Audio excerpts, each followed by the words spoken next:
राजकुमारी ने ऐसी क्या शर्त रखी थी जिसे ना बताने पर राजकुमारों के सिर कटवा दिए जाते थे, और क्या छिपा था गुल और सरोवर के पीछे का रहस्य? आइए जानते हैं इस कहानी के माध्यम से। एक समय की बात है कि नदी किनारे एक पेड़ पर एक तोते और मैना का जोड़ा रहता था। तोता अपनी पत्नी मैना से बहुत प्रेम करता था और उसकी हर इच्छा पूरी करने का प्रयास करता था। तोता शांत और सीधा साधा स्वभाव का था, जबकि मैना बहुत ही चालाक थी। एक दिन मैना ने तोते से कहा, हे स्वामी, प्रतिदिन एक जैसा भोजन खाते खाते मेरा मन ऊब गया है। आज आप कुछ स्वादिष्ट और अच्छा भोजन लाएं। पत्नी की बात मानकर तोता भोजन की तलाश में जंगल की ओर निकल पड़ा। बहुत समय तक खोजने के बाद भी उसे कुछ विशेष नहीं मिला। थक कर वह तालाब के किनारे बैठ गया और सोचने लगा कि आखिर अपनी पत्नी के लिए क्या लेकर जाए। तभी वहां एक कौवा उड़कर आया। उसने उदास बैठे तोते को देखा और पूछा, मित्र, तुम इतने उदास क्यों बैठे हो? तोते ने सारी बात कौवे को बताई। उसकी बात सुनकर कौवा अपने घर गया और वहां से अनाज और दाने लाकर तोते को दिए।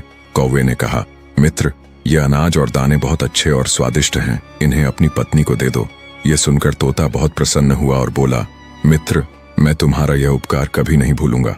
तोता अनाज और दाने लेकर अपने घर लौटने लगा। रास्ते में उसने झाड़ियों से कुछ आवाज सुनी। पास जाकर देखा तो वह चौंक गया। उसकी पत्नी मैना किसी दूसरे तोते से हंस हंस कर बातें कर रही थी। तोता चुपचाप घर लौट आया। जब मैना वापस आई तो तोते ने पूछा, तुम कहाँ गई थी? मैं कब से तुम्हारी प्रतीक्षा कर रहा हूँ। मैना बोली, स्वामी, मैं अपनी एक सहेली से मिलने गई थी। तोता बहुत दुखी हुआ, लेकिन मैना को इसकी परवाह न थी। वह तो अनाज और दाने देखकर बहुत खुश हो गई और बड़े चाव से खा गई। खाते खाते बोली, स्वामी, बहुत मजा आया। कल भी ऐसे ही स्वादिष्ट दाने और अनाज लेकर आना। लेकिन तोते को पूरी रात नींद न आई। वह सोचता रहा कि उसकी पत्नी ने उससे झूठ क्यों कहा। अगले दिन उसने अपने मित्र कौवे को सारी घटना सुनाई। कौवा बोला, मित्र, क्या जमाना आ गया है। मैं सोचता था कि केवल मनुष्य ही अपने स्वार्थ के लिए धोखा देते हैं, पर अब तो लगता है कि अब कोई भी भरोसे के योग्य नहीं रहा। तोते ने कहा, मित्र, धोखा कैसा? मैं समझा नहीं। तब कौवा बोला, तुम बहुत भोले हो। आओ, मैं तुम्हें एक मनुष्य की कहानी सुनाता हूँ, जिससे तुम्हें समझ आएगा कि किस तरह स्वार्थ चरित्र और विश्वास को नष्ट कर देता है। लेकिन ध्यान रखना, इस कहानी को अंत तक सुनना। तोते ने हामी भरी और कौवे ने कहानी सुनाना शुरू किया। बहुत समय पहले की बात है। पहाड़ों के पर एक राज्य बसा हुआ था। उस नगर में एक दयावान राजा रहते थे। उनकी 2 रानियां थीं और राजा दोनों से बहुत प्रेम करते थे, पर उन दोनों में से किसी ने उसे संतान का कोई सुख नहीं दिया था। एक बार राजा ने महल में भव्य नृत्य समारोह का आयोजन किया, जिसमें आसपास के गांवों की कन्याएं भी भाग लेने आईं। शाम का समय था और नृत्य कला का कार्यक्रम शुरू हो चुका था। तभी राजा की नजर अचानक से एक सुंदर स्त्री पर पड़ती है, जिसका नृत्य देखकर राजा उस पर मोहित हो जाता है। फिर अगले दिन राजा मंत्री को कहकर अपने विवाह का प्रस्ताव उस स्त्री के सामने रखवाता है। लेकिन वह स्त्री इस प्रस्ताव को सुनकर आश्चर्यचकित हो जाती है। वह मंत्री से कहती है, मुझे कुछ समय दीजिए, मैं सोचकर बताऊंगी। फिर अगले दिन वह स्त्री पत्र पर हाँ लिखकर राजा के पास भिजवा देती है और कुछ दिनों के बाद ही राजा उस स्त्री से विवाह कर लेता है। इस तरह अब राजा की 3 रानियां हो जाती हैं। कुछ सालों बाद उस रानी के 3 पुत्र होते हैं। राजा 3 पुत्र पाकर बहुत खुश था। धीरे धीरे समय बीतता गया और राजा के तीनों पुत्र बड़े हो गए। राजा महाराजाओं को जंगल में शिकार खेलने का शौक हुआ करता था। तो एक दिन राजा का बड़ा बेटा अपने घोड़े पर सवार होकर जंगल में शिकार करने के लिए गया। जंगल में शिकार करते करते पूरा दिन बीत गया, परंतु उसके हाथ एक भी शिकार नहीं लगा। थक हार कर वह घर लौटने लगा। लेकिन तभी अचानक घने जंगल से एक पागल सा दिखने वाला आदमी बाहर आया। उसने बहुत अजीब से फटे पुराने कपड़े पहन रखे थे और उसका व्यवहार भी असामान्य लग रहा था। वह भोजन की तलाश में इधर उधर भटक रहा था। उसके कंधे पर एक तोता बैठा हुआ था। उस व्यक्ति और तोते के बीच बहुत गहरी दोस्ती थी, क्योंकि वही तोता अब उसका एकमात्र सहारा था। राजकुमार उस पागल से दिखने वाले व्यक्ति के पास गया और उससे बोला, आप कौन हैं और इस जंगल में क्यों भटक रहे हैं? लेकिन वह पागल व्यक्ति कुछ नहीं बोला, क्योंकि वह बहुत भूखा था और भोजन की तलाश में था। इतने में राजकुमार ने अपने थैले से कुछ लड्डू निकालकर उसे दे दिए। पागल व्यक्ति लड्डू देखते ही लपक कर खाने लगा। इतने में राजकुमार ने फिर पूछा, आखिर तुम कौन हो? इस घने जंगल में अकेले क्यों भटक रहे हो? तुम्हारा परिवार कहाँ है? ये सुनते ही उस पागल व्यक्ति के हाथ से लड्डू गिर गया और उसकी आंखों से आंसू बह निकले। वह फूट फूट कर रोने लगा। ये देखकर राजकुमार हैरान हुआ और पूछा, तुम रो क्यों रहे हो? तब उस पागल व्यक्ति के कंधे पर बैठे तोते ने कहा, मेरे मालिक अपने बेटे के कारण इस हालत में जंगल में भटक रहे हैं। राजकुमार ने आश्चर्य से पूछा, ऐसा इनके साथ क्या हुआ था? तोता बोला, पास के नगर में एक बहुत सुंदर राजकुमारी रहती है जिसका पिता एक राजा है। वह अपनी बेटी का विवाह करना चाहता था और लड़की भी विवाह को तैयार थी, लेकिन उस लड़की की एक शर्त थी, वह उसी इंसान से विवाह करेगी जो उसके एक प्रश्न का सही उत्तर देगा, और यदि उत्तर न दे पाया तो उसका सिर कटवा दिया जाएगा। मेरे मालिक का एक पुत्र था जो उस राजकुमारी से विवाह करना चाहता था, लेकिन राजकुमारी के प्रश्न का उत्तर न दे पाने के कारण उसका सिर काट दिया गया। इसी सदमे से मेरे मालिक ने अपना मानसिक संतुलन खो दिया और इस हाल में आ गए। इतना तोते के बोलते ही वह पागल व्यक्ति वहां से चला गया। ये सारी बात सुनकर राजकुमार के दिल और दिमाग में उस राजकुमारी की बात गहराई से बैठ गई। महल की ओर लौटते समय भी पूरे रास्ते वही राजकुमारी उसके ख्यालों में घूमती रही। घर पहुंचकर रात में वह आराम से लेट तो गया, लेकिन सुबह उठने पर भी उसके मन में सिर्फ उसी राजकुमारी के विचार चल रहे थे। अंततः उससे रहा नहीं गया और वह घोड़ा निकालकर उस राजकुमारी के महल की ओर चल पड़ा। राजकुमार को बाहर जाता देख उसके माता पिता ने पूछा, बेटा कहाँ जा रहे हो? तब बड़ा राजकुमार कहता है कि हमारे पड़ोसी नगर में एक राजकुमारी रहती है और वह विवाह करना चाहती है, परंतु उस राजकुमारी का यह कहना है कि उसका एक प्रश्न है और जो कोई उसके प्रश्न का उत्तर दे देगा वह उससे विवाह कर लेगी, और जो उसके प्रश्न का उत्तर नहीं दे पाएगा उसका सिर कटवा दिया जाएगा। अब तक उसके चक्कर में कई लोग मारे जा चुके हैं। यह सुनकर राजकुमार के माता पिता ने उसे बहुत रोकने की कोशिश की, परंतु राजकुमार ने उनकी एक भी नहीं सुनी और राजकुमारी के महल की ओर निकल पड़ा। राजकुमारी के महल पर पहुंचते ही उसने राजकुमारी को देखा। वह अत्यंत सुंदरी थी। राजकुमार उसके रूप को देखता ही रह गया। राजकुमार ने राजकुमारी के पास अपने आने का कारण बताते हुए उससे विवाह का प्रस्ताव रख दिया। तो राजकुमारी कहने लगी कि मैं आपसे विवाह करने के लिए तैयार हूँ, परंतु आपको मेरे एक प्रश्न का उत्तर देना पड़ेगा, तभी मैं आपसे विवाह कर पाऊंगी, और यदि आप मेरे प्रश्न का उत्तर नहीं दे पाए तो आपका सिर कटवा दिया जाएगा। राजकुमार ने इस शर्त को स्वीकार कर लिया और बोला, राजकुमारी पूछिए, आपका क्या प्रश्न है? मैं आपके प्रश्न का उत्तर देने के लिए तैयार हूँ। फिर राजकुमारी अपना वह प्रश्न पूछती है जो अब तक वह कई लोगों से पूछती आ रही थी। जब राजकुमार ने प्रश्न सुना तो वह हैरान रह गया। उसे कोई उत्तर नहीं सूझा, और जब वह उत्तर नहीं दे पाया तो राजकुमार का सिर कटवा दिया गया। दोस्तों, आखिर ऐसा कौन सा प्रश्न था जो राजकुमारी पूछती थी, लेकिन कोई भी उसके प्रश्न का जवाब नहीं दे पाता था? इसके बारे में आपको आगे कहानी में पता चलेगा कि राजकुमारी ऐसा क्या पूछती थी और ऐसा क्यों करती थी कि जो भी राजकुमारी से विवाह करना चाहता था उससे वही एक प्रश्न पूछती और उत्तर न मिलने पर उसका सिर कटवा देती थी। इस तरह बड़े राजकुमार का सिर कटवा दिया गया। उधर राजमहल में सब उसके लौटने का इंतजार कर रहे थे, पर जब राजकुमार घर वापस नहीं आया तो मंझले राजकुमार ने विचार किया कि वह उस राजकुमारी के पास जाएगा और अपने भाई का पता लगाएगा। फिर वह अगले दिन वह भी राजा रानी से अनुमति लेकर उस राजकुमारी के महल पर पहुंच गया, परंतु जैसे ही उसने राजकुमारी के सुंदर रूप को देखा वह भी उस पर मोहित हो गया और मन ही मन सोचने लगा कि यह कितनी सुंदर स्त्री है, काश मैं इससे विवाह कर पाता। लेकिन फिर राजकुमार राजकुमारी से कहता है कि मेरे बड़े भाई कहाँ हैं? तो राजकुमारी कहती है कि मुझे इसके बारे में कुछ नहीं पता। यह सब सुनकर राजकुमार फिर से सोच में पड़ जाता है। तब राजकुमारी राजकुमार से कहती है, क्या सोच रहे हो? तब राजकुमार कहता है कि आप कितनी सुंदर हैं, मैं आपसे विवाह करना चाहता हूँ। तो फिर राजकुमारी कहती है कि मैं आपसे विवाह तो कर लूंगी, किंतु पहले आपको मेरे एक प्रश्न का उत्तर देना पड़ेगा। यदि आपने मेरे प्रश्न का उत्तर दे दिया तो मैं आपसे विवाह कर लूंगी, अगर नहीं दे पाए तो आपका सिर कटवा दिया जाएगा। तो राजकुमार कहता है, ठीक है, आप अपना प्रश्न पूछिए। लेकिन मंझला राजकुमार भी उसके प्रश्न का उत्तर नहीं दे पाता और उसका भी सिर कटवा दिया जाता है। इस प्रकार राजकुमारी से विवाह के चक्कर में उस राजा के 3 लड़कों में से 2 लड़कों के सिर कटवा दिए गए। अब बचा सबसे छोटा राजकुमार जो थोड़ा चतुर था। वह अपने माँ बाप से कहता है, पिताजी, हम उस हत्यारिन राजकुमारी से अपने भाइयों का बदला लेने जा रहे हैं। या तो मैं उस हत्यारिन से बदला लेकर आऊंगा, अन्यथा आप यह समझ लेना कि आपका कोई बेटा था ही नहीं। राजकुमार के माता पिता ने उसे रोकने की बहुत कोशिश की, लेकिन वह प्रतिशोध की आग में जलता हुआ राजकुमारी से बदला लेने के उद्देश्य से राजकुमारी के महल की ओर चल देता है। रास्ते में जाते जाते उस लड़के ने विचार किया कि जैसे मेरे भाई गए थे, अगर मैं भी वैसे ही गया तो मैं भी मारा जाऊंगा, लेकिन जाऊंगा तो जरूर। कुछ सोचने समझने के बाद उसने क्या किया, कि उसने राजकुमारी के महल से थोड़े पहले एक बगीचा देखा। वहां उसने अपने घोड़े को वहीं पर छोड़ दिया और उस बगीचे के अंदर चला गया। राजकुमारी वहां पर उस शांत वातावरण में विश्राम करने आया करती थी। उस बगीचे में एक सरोवर था और उस सरोवर के किनारे वह राजकुमार एक आम इंसान की वेशभूषा में खड़ा हो गया। जब राजकुमार सरोवर के किनारे खड़ा था, तभी राजकुमारी अपनी कुछ सहेलियों के साथ उसी बगीचे में आई। कुछ समय बाद राजकुमारी ने अपनी एक सहेली से कहा कि हमें पानी लाकर दो, हमें बहुत तेज प्यास लगी है। अब उस राजकुमारी की बात सुनकर उसकी एक सहेली हाथ में बर्तन लेकर उसी सरोवर पर जल लेने के लिए आती है, जिस सरोवर पर वह राजकुमार आम इंसान के रूप में पहले से ही खड़ा था। जब राजकुमारी की सहेली ने राजकुमार को देखा तो उसके रूप को देखकर वह मोहित हो गई।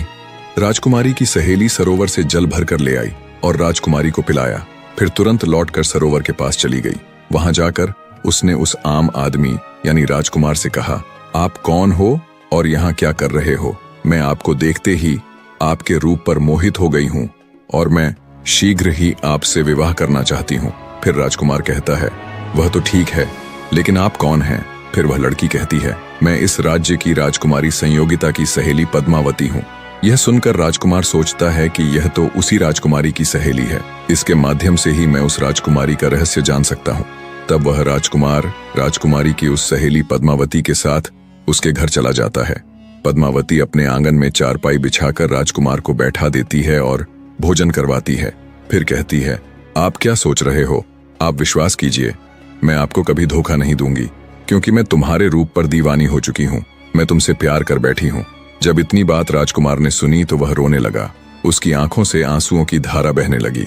वह कहने लगा, मैं सरोवर के किनारे इसलिए घूम रहा था क्योंकि तुम्हारी राजकुमारी इतनी हत्यारिन है कि उसने अब तक कई लोगों के सिर कटवा दिए हैं और उन्हीं में मेरे 2 भाई भी मारे गए हैं। इसलिए मैं अपने भाइयों की हत्या का बदला लेना चाहता हूँ। मैं यह जानना चाहता हूँ कि राजकुमारी कौन सा सवाल पूछती है। तब पद्मावती कहती है, वह तो हम आपको बता देंगे, लेकिन पहले आप हमसे वादा कीजिए कि आप हमसे विवाह करेंगे। राजकुमार उसकी बात मान लेता है। इस तरह पद्मावती ने एक तरफ तो राजकुमार से विवाह का वादा करवा लिया, वहीं दूसरी ओर उसे यह डर भी था कि अगर वह उसे राजकुमारी के पास जाने देगी तो पता नहीं वह वहां से लौटकर आएगा भी या नहीं। फिर राजकुमार पद्मावती से कहता है, मैं तुमसे विवाह अवश्य करूंगा, लेकिन राजकुमारी से अपने भाइयों का बदला लेने के बाद। जब राजकुमार ने पद्मावती से इतना कहा तो पद्मावती को राजकुमार पर विश्वास हो गया। फिर पद्मावती ने राजकुमार को राजकुमारी के बारे में बताना शुरू किया। पद्मावती ने बताया, वो राजकुमारी हर एक इंसान से केवल एक ही प्रश्न पूछती है, गुल सरोवर की क्या कहानी है? तब राजकुमार ने पद्मावती से कहा, अगर तुम्हें प्रश्न पता है तो इसका उत्तर भी अवश्य पता होगा, आप हमें इसका उत्तर बता दीजिए। लेकिन पद्मावती तुरंत हाथ जोड़कर बोली, अगर मुझे उत्तर मालूम होता तो मैं आपको जरूर बताती। राजकुमारी के राज्य में एक साधु रहता है, सिर्फ उसी को यह गुल सरोवर वाली कहानी पता है। उसी ने राजकुमारी को यह सलाह दी है कि अगर तुमसे कोई विवाह करना चाहे तो उससे गुल सरोवर की कहानी के बारे में पूछना। हालांकि यहाँ तक कि राजकुमारी को भी इस कहानी के बारे में कुछ पता नहीं है, फिर भी वह यह प्रश्न पूछा करती है क्योंकि वह उस साधु से प्रेम करती है। तब राजकुमार ने पद्मावती से कहा, चलो ठीक है, कोई बात नहीं, तुमने हमारा काम थोड़ा आसान कर दिया है। अब हम जाकर पहले गुल सरोवर की कहानी के बारे में पता करते हैं कि इसकी कहानी क्या है। आप मेरा इंतजार करना, मैं लौटकर वापस जरूर आऊंगा। तब पद्मावती कहती है, राजकुमार, गुल सरोवर की कहानी कहाँ मिलेगी? यह मैं आपको बता सकती हूँ, लेकिन वहां से जिंदा लौटना नामुमकिन है। आप वहां से जिंदा नहीं लौट पाओगे। राजकुमार बोला, क्यों नहीं लौट पाऊंगा? तब पद्मावती बोली, रास्ते में बहुत खतरा है, इसलिए आप वहां मत जाइए। यदि आप जिद करेंगे तो अपने भाइयों का बदला नहीं ले पाएंगे। बेहतर है आप मेरे साथ विवाह कर लीजिए और बदला लेने का विचार छोड़ दीजिए। राजकुमार ने दृढ़ स्वर में कहा, चाहे रास्ते में कितनी भी कठिनाई क्यों न हो, मैं अवश्य जाऊंगा और अपने भाइयों का बदला लेकर ही लौटूंगा। पद्मावती ने सोचा कि अब इन्हें रोकना असंभव है। उसने स्वयं एक घोड़ा और एक तलवार राजकुमार को दी और कहा, यह घोड़ा और तलवार तुम्हारे काम आएंगे। तुम पश्चिम दिशा की ओर जाना, आगे एक गुफा में एक शेर मिलेगा। उस शेर से आपको डरना नहीं है, क्योंकि वो शेर बूढ़ा हो चुका है और शिकार नहीं कर पाता, इसलिए भूखा रहता है। तुम रास्ते में उसके लिए खाने की कोई वस्तु साथ ले जाना। जब वह गुफा से बाहर आए तो उसके सामने भोजन रख देना, वह तुम्हारी मदद अवश्य करेगा। फिर जंगल पार कर तुम समुद्र के किनारे पहुंचोगे और आगे समुद्र पार करना होगा। इतना कहकर पद्मावती ने राजकुमार को विदा किया। जाते समय पद्मावती बोली, वादा मत भूलना, चाहे कुछ भी हो जाए लौटकर अवश्य आना, मैं जीवन भर तुम्हारा इंतजार करूंगी। राजकुमार ने विश्वास दिलाते हुए कहा, तुम चिंता मत करो, मैं लौटकर जरूर आऊंगा और तुमसे विवाह करूंगा। इसके बाद राजकुमार पश्चिम दिशा की ओर बढ़ने लगा। कुछ ही दूर जाने पर उसे वही गुफा मिली जिसमें बूढ़ा शेर रहता था। राजकुमार ने जैसा पद्मावती ने कहा था, रास्ते से भोजन लाकर शेर के सामने रख दिया। भूखा शेर भोजन पाकर बहुत प्रसन्न हुआ और तुरंत खाने लगा। अब संध्या हो चुकी थी, हल्की ठंड बढ़ रही थी और अंधेरा छा रहा था। राजकुमार ने पास से लकड़ियां इकट्ठी की और गुफा के सामने आग जला ली। थोड़ी देर बाद शेर भी उसके पास आकर बैठ गया। राजकुमार ने उसे सहलाया और फिर यहीं आग के पास सो गया। फिर अगली सुबह होते ही राजकुमार उस बूढ़े शेर के साथ जंगल में पश्चिम दिशा की ओर आगे बढ़ने लगा। चलते चलते राजकुमार को कई मुसीबतों का सामना करना पड़ा। अनेक जंगली जानवर उसके सामने आए, लेकिन बूढ़े शेर की दहाड़ सुनकर सभी डरकर भाग गए। इस तरह वह शेर राजकुमार के साथ चलते चलते समुद्र के किनारे पहुंच गया। समुद्र किनारे पहुंचते ही वह बूढ़ा शेर वापस चला गया। राजकुमार ने देखा कि थोड़ी दूर पर एक व्यापारी कई घोड़ों पर सामान लादकर कुछ सैनिकों के साथ समुद्र तट पर खड़ा है। राजकुमार उसके पास गया तो व्यापारी ने पूछा, तुम कौन हो और यहाँ क्या कर रहे हो? राजकुमार ने अपने साथ घटी सारी घटनाएं व्यापारी को सुनाई और कहा, मुझे किसी भी तरह समुद्र के उस पार जाना है। इतने में व्यापारी ने देखा कि उस पार से उसकी नाव आ रही है, जिस पर वह सामान रखवा कर समुद्र के उस पार भिजवाया करता था। नाव किनारे पहुंचते ही व्यापारी ने सैनिकों से सामान नाव पर चढ़वाया। तभी राजकुमार ने कहा, कृपा करके मुझे भी इस नाव से समुद्र पार पहुंचा दीजिए। व्यापारी बोला, अगर इस नाव पर जरा भी अतिरिक्त बोझ हुआ तो यह डूब जाएगी, मुझे क्षमा करें, मैं आपकी मदद नहीं कर सकता। राजकुमार ने विनती की, अब तो आप सब जानते हैं कि मेरा समुद्र पार जाना कितना जरूरी है। मेरे पास कुछ सोने के सिक्के हैं, आप इन्हें रख लीजिए और मुझे नाव पर जाने दीजिए। व्यापारी बहुत लालची था। उसने राजकुमार के सोने के सिक्के और उसकी चैन ले ली और सैनिकों से कुछ सामान उतरवाकर राजकुमार को नाव पर चढ़ने की अनुमति दे दी। इस तरह राजकुमार नाव पर बैठकर समुद्र पार गुलसरोवर की खोज में निकल पड़ा। ठीक 10 दिन बाद राजकुमार समुद्र पार एक नगर में पहुंचा और गुलसरोवर की तलाश में इधर उधर भटकने लगा। भटकते भटकते वह एक राज्य में पहुंचा। उस राज्य के राजा का नाम सरोवर था। राजकुमार चलते चलते महल के द्वार पर पहुंच गया और उसने देखा कि वहां प्रतिदिन नृत्य और संगीत का आयोजन होता था। बड़ी सभा सजती, संगीत बजता और चारों ओर उत्सव का माहौल रहता। राजकुमार भी आम लोगों के बीच जाकर चुपचाप बैठ जाता और शाम होते ही लौट आता। यह सिलसिला 3-4 दिन तक चलता रहा। एक दिन राजा की नजर उस पर पड़ी। सभा समाप्त होने पर राजा ने उसे बुलवाया और कहा, मैंने देखा है कि आप कई दिनों से रोज यहाँ आते हैं, लेकिन न तो किसी से बोलते हैं और न ही कुछ कहते हैं। आप इस राज्य के नहीं लगते, क्योंकि पहले कभी यहाँ दिखाई भी नहीं दिए। बताइए आप कौन हैं और क्या चाहते हैं?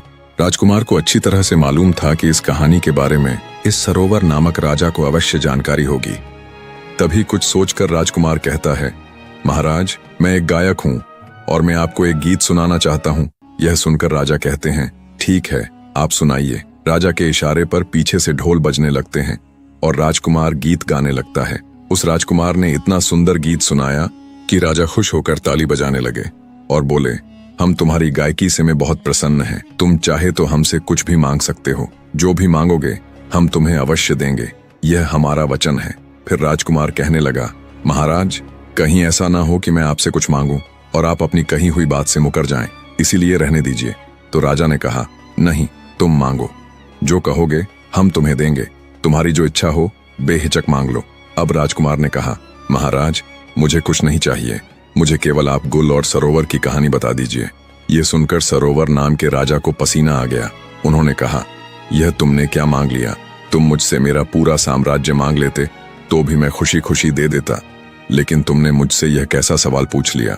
यह कहानी मैं जानता तो हूँ, लेकिन मैं तुम्हें बता नहीं सकता।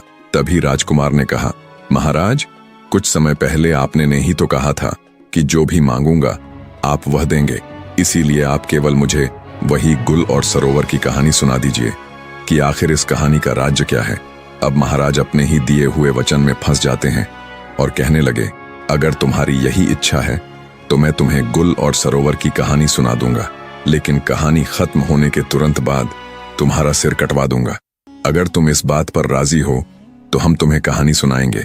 राजकुमार ने कह दिया, ठीक है महाराज, आप मेरा सिर कटवा लेना, लेकिन कहानी जरूर सुनाना। महाराज बोले, ठीक है, हम तुम्हें जरूर सुनाएंगे। फिर महाराज ने मंत्रियों और नौकरों को इशारा किया। मंत्री और नौकर कारावास की तरफ जाते हैं। राजकुमार वह सब देख रहा था। जब मंत्री और नौकर कारावास से लौट कर आते हैं तो उनके साथ एक बहुत ही सुंदर लड़की होती है। उसके शरीर पर फटे पुराने वस्त्र होते हैं, हाथों में हथकड़ी और पैरों में बेड़ियां पड़ी हुई थीं। वह ठीक से चल भी नहीं पा रही थी और राजा के नौकर उसे मारते पीटते हुए राजा के पास ला रहे थे। जब राजकुमार ने यह सब देखा तो वह आश्चर्य से बोला, महाराज, यह सब क्या है? मेरी समझ में नहीं आया। तब महाराज ने कहा, तुम सुनना चाहते थे कि गुल और सरोवर की कहानी क्या है, तो सुनो। सरोवर मेरा ही नाम है और गुल इस लड़की का नाम है जो तुम्हारे सामने हथकड़ी और बेड़ियों में जकड़ी खड़ी है। राजकुमार कहने लगा, महाराज, आप सरोवर और यह लड़की गुल, इसका मतलब यह आपकी ही कहानी है? महाराज ने कहा, हाँ, ये मेरी ही कहानी है। जब मैं नवयुवक था तब एक बार जंगल में शिकार खेलने के लिए गया था। वहां यह लड़की अपनी सहेलियों के साथ उसी जंगल के एक तालाब के किनारे बैठी हुई थी। उस दिन जब हम जंगल में घूमते घूमते तालाब के पास पहुंचे तो हमारी नजर इस लड़की पर पड़ी। इसे देखकर हम मोहित हो गए। इसने भी मुझे देखा तो यह भी मुझ पर मोहित हो गई। मैं इसके रूप का दीवाना हो गया। अब क्या बताऊं, इस लड़की को देखकर हम कुछ नहीं बोल पाए, लेकिन इस लड़की ने मुझे अपने पास बुला लिया और कहा, कौन हो आप, कहां से आए हो और क्या देख रहे हो? फिर मैंने उलझी हुई आवाज में जवाब दिया, मेरा नाम सरोवर है और अगर आप जानना चाहती हो कि हम क्या देख रहे हैं तो सुनिए। आप इतनी सुंदर हैं कि ऐसा लगता है जैसे हम आपको ही देखते रहें। इससे पहले कि मैं इस लड़की से कुछ पूछता, तभी इस लड़की ने मुझसे ही पूछ लिया, क्या आप मुझसे विवाह करोगे? जो बात मेरे दिल में थी वही इसने कह दी तो मैं बहुत खुश हो गया। अब यह लड़की मुझे साथ लेकर अपने घर पहुंची और अपनी माँ से हट करके कहती है, हे माँ, मैं अगर विवाह करूंगी तो इसी के साथ करूंगी, अन्यथा मैं मर जाऊंगी। उसके माँ बाप ने बहुत समझाया, बेटा, इनके घर खानदान का कोई पता नहीं, कहाँ के रहने वाले हैं इसका कुछ पता नहीं है। उसकी माँ कहती है, एक अजनबी के साथ मैं तुम्हारा विवाह कैसे करा सकती हूँ? उस समय वह लड़की बार बार अपने माता पिता से विनती करने लगती है और खाना पीना तक छोड़ देती है। अब उसकी जिद के सामने उसके माता पिता मजबूर होकर उसका विवाह हमारे साथ कर देते हैं। जब इस लड़की का विवाह मेरे साथ हो गया तब विदा होकर यह मेरे साथ मेरे महल के लिए आ रही थी। रास्ते में यह बहुत प्रसन्न थी और मुझसे कह रही थी, मुझे मेरे मनचाहे पति मिले हैं, मैं खुद दुखी रह सकती हूँ लेकिन इन्हें कभी दुखी नहीं रहने दूंगी। मैं खुद संकट में रह सकती हूँ लेकिन इन पर कभी आंच नहीं आने दूंगी। मैं अपने पति से हमेशा लगाव बनाए रखूंगी। ऐसे ही करके हम अपने महल पहुंच गए। अब तो हम उसके प्यार में इतने पागल हो गए कि सब कुछ भूलते जा रहे थे। हम अपने राज्य काज में बिल्कुल भी रुचि नहीं दे रहे थे। ऐसे ही कुछ दिनों तक चलता रहा, लेकिन कुछ दिनों के बाद जब घर लौटकर स्त्री के पास आते थे तो पता नहीं क्यों हमें बहुत जोर की नींद आ जाया करती थी और इतने में वह राजमहल से जंगल की ओर चल देती थी। उस दिन जब मेरी नींद खुली तो मैंने इस स्त्री को राजमहल से बाहर जाते हुए देखा। तो उस दिन मैं भी उसके पीछे पीछे छिपता छिपाता जाता हूँ और देखता हूँ कि वह स्त्री एक साधु के साथ बैठी हुई हंस हंस कर बातें कर रही है। इतना सब कुछ देखते ही मैं सोचने लगा कि पता नहीं यह उसका रोज का काम है या सिर्फ आज का। उसके बाद मैं चुपचाप वहां से वापस राजमहल में लौट आया। फिर राजकुमार ने उनसे पूछा, आगे क्या हुआ महाराज? तब महाराज ने राजकुमार से कहा, उस दिन मेरा पूरा दिन उसी के बारे में सोचते सोचते निकल गया और दूसरे दिन भी इन्हीं सब ख्यालों में संध्या हो गई। संध्या के समय भोजन बनाकर इसने मुझे खाने को दिया, लेकिन उस दिन मैंने जानबूझकर भोजन नहीं खाया। मैंने यह निर्णय लिया कि आज चाहे कुछ भी हो जाए लेकिन सोएंगे नहीं, और फिर मैं देर रात तक उससे बातें करता रहा। जब काफी रात बीत गई तभी इस स्त्री ने मुझसे कहा, प्रियवर, अब बहुत ज्यादा रात हो चुकी है, आप सो जाइए। तब मैंने आंखें बंद करके सोने का नाटक किया और फिर यह स्त्री उसी साधु के पास चली जाती है। मैं भी उसके पीछे पीछे गया और देखा कि वह साधु डंडा लेकर उस स्त्री से गुस्से में बोल रहा था, आज तुम्हें यहाँ आने में इतना समय क्यों लग गया? कहाँ थी इतनी देर तक? वह स्त्री हाथ जोड़कर साधु से क्षमा मांगती हुई बोली, मेरा पति आज देर से सोया था इसलिए मुझे आने में देर हो गई। फिर उस स्त्री ने साधु से कहा, अगली बार ऐसा कभी नहीं होगा। अगली बार मैं उसके खाने में जहर डालकर उसे सदा के लिए सुला दूंगी। और तब मैं हमेशा के लिए आपकी हो जाऊंगी। जब मैंने उसकी यह बात सुनी तो मैं बहुत ही घबरा उठा। उसी समय साधु की नजर मुझ पर पड़ी और उसने स्त्री से कहा कि किसी ने पेड़ के पीछे छिपकर मुझे देखा है। तब वह मेरी ओर देखते ही चिल्ला उठी, यह तो मेरा पति है। तभी मैं वहां से जल्दी जल्दी भागता हुआ राजमहल में आ पहुंचा और सैनिकों को आदेश देकर उस महिला को बंदी बनवा लिया। तभी राजकुमार ने पूछा, महाराज, उस साधु का क्या हुआ? तब महाराज ने उत्तर दिया, हमें खबर मिली है कि वह साधु समुद्र के उस पार शोभा नाम की राजकुमारी के राज्य में जाकर छिप गया है। राजकुमार को अब पूरा मामला समझ आ गया। महाराज ने कहा, यही थी गुल और सरोवर की कहानी। मैंने अपना वचन निभाते हुए तुम्हें पूरी कहानी सुना दी है। अब तुम अपने वादे के अनुसार अपना सिर कटवाने के लिए तैयार हो जाओ। इतने में राजकुमार ने कहा, महाराज, आप मेरा सिर जरूर काट लेना, पर उससे पहले एक बात बताइए, वह राजकुमारी ने उस साधु को अपने राज्य में क्यों छिपाया? राजकुमार की इस बात का राजा सरोवर उत्तर नहीं दे पाए। तब राजकुमार ने कहा, महाराज, इसका उत्तर मैं आपको बताता हूँ। अब वह साधु शोभा नाम की राजकुमारी को अपने जाल में फंसा चुका है और राजकुमारी उसके बहकावे में आकर कई निर्दोष लोगों के सिर कटवा चुकी है, जिनमें मेरे 2 भाई भी शामिल हैं। इसलिए मैं गुल और सरोवर की कहानी जानने आया था ताकि मैं उसे उसके की सजा दे सकूं। और राजकुमार महाराज को सारी बात बताता है और यह भी बताता है कि कैसे राजकुमारी में उसके भाइयों के गले कटवा दिए थे। राजकुमार की बातें सुनकर महाराज भावुक हो जाते हैं और राजकुमार की जान बख्श देते हैं। अब राजकुमार वापस उस शोभा नाम की राजकुमारी के महल की ओर चल देता है। कुछ दिनों के बाद जब राजकुमार शोभा नाम की राजकुमारी के महल में पहुंचते हैं तो राजकुमारी से कहते हैं कि मुझे आपसे विवाह करना है। फिर शोभा कहती है कि आपको पहले मेरे एक प्रश्न का जवाब देना पड़ेगा, तभी मैं आपसे विवाह करूंगी, और अगर आप मेरे सवाल का जवाब नहीं दे पाते हैं तो आपका सिर कटवा दिया जाएगा। राजकुमार को तो पहले से ही पता था कि राजकुमारी क्या प्रश्न करने वाली है, इसलिए राजकुमार ने शर्त स्वीकार कर ली और कहा, हाँ, पूछो, तुम्हारा क्या प्रश्न है? मैं तुम्हारे प्रश्न का उत्तर देने के लिए तैयार हूं, लेकिन तुम शायद मेरा उत्तर सुनने के बाद अपने क्रोध पर काबू नहीं कर पाओगी। अब राजकुमारी सोचती है कि आखिर ऐसा क्या है इस प्रश्न के उत्तर में जिसे सुनकर मैं क्रोधित हो जाऊंगी। राजकुमारी इस बात पर ध्यान न देते हुए राजकुमार से कहती है कि आप उत्तर बताएं, क्योंकि राजकुमारी उस साधु के प्रेम में अंधी थी। तब राजकुमार ने राजकुमारी शोभा को गुल सरोवर की कहानी सुनाई और जैसे ही कहानी पूरी होती है तो राजकुमारी कहने लगी कि ऐसा क्या था इस कहानी में जो मुझे क्रोध आता?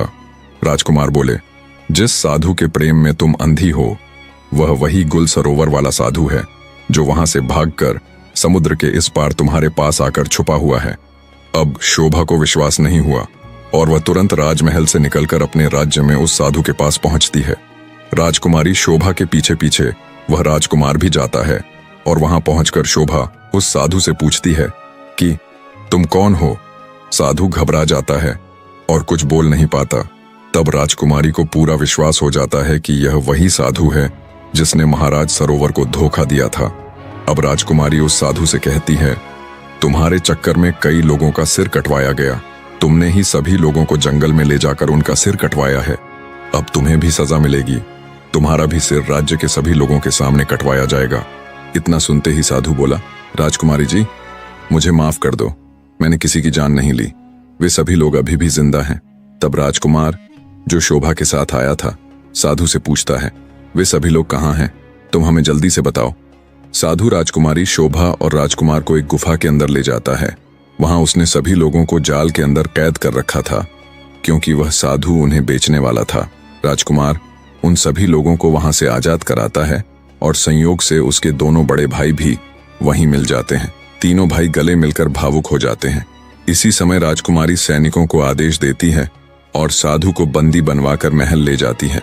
वहां वह साधु को हमेशा के लिए कारागार में डाल देती है और राजकुमार भी अपने भाइयों के साथ महल में पहुंचता है। उसे देखकर उसके माता पिता बहुत प्रसन्न होते हैं और अगले ही दिन वह शोभा की सहेली यानी पद्मावती को अपने महल में बुला लेता है और कुछ दिनों बाद वह पद्मावती से विवाह कर लेता है।